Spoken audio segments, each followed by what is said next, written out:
बेलवंडीतील NDPS गुन्ह्यातील फरार आरोपी स्थानिक गुन्हे शाखेच्या जाळ्यात. श्रीगोंद्यातून एकास अटक. नमस्कार, आपण पाहत आहात महाराष्ट्र जनता न्यूज. अहिल्यानगर जिल्ह्यातील बेलवंडी पोलीस ठाण्यात दाखल असलेल्या अंमली पदार्थ विरोधी कायदा म्हणजेच NDPS गुन्ह्यातील फरार आरोपीला जेरबंद करण्यास स्थानिक गुन्हे शाखेच्या पथकाला यश आले. पोलीस अधीक्षक मुमक्का सुदर्शन यांनी जिल्ह्यातील दाखल गुन्ह्यातील पाहिजे आणि फरार आरोपींचा शोध घेऊन कारवाई करण्याचे आदेश दिले होते.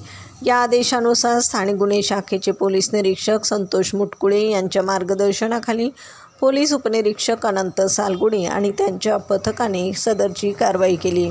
18 जुलै रोजी बेलवंडी पोलीस ठाण्याच्या हद्दीत शोध मोहीम राबवित असताना पोलिसांना तांत्रिक विश्लेषण आणि गुप्त बातमीद्वारा प्राप्त माहिती मिळाली. त्यानुसार NDPS कायद्यान्वये गुन्ह्यातील दाखल आरोपी अमिना शफी शेख हा आपल्या राहत्या घरी आला आहे असे समजले.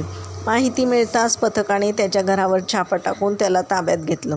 चौकशी दरम्यान त्याने गुन्ह्याची कबुली दिली. आरोपीला पुढील कायदेशीर तपासासाठी बेलवंडी पोलिसांच्या स्वाधीन करण्यात आले. प्रतिनिधीसह महाराष्ट्र जनता न्यूज, अहिल्यानगर.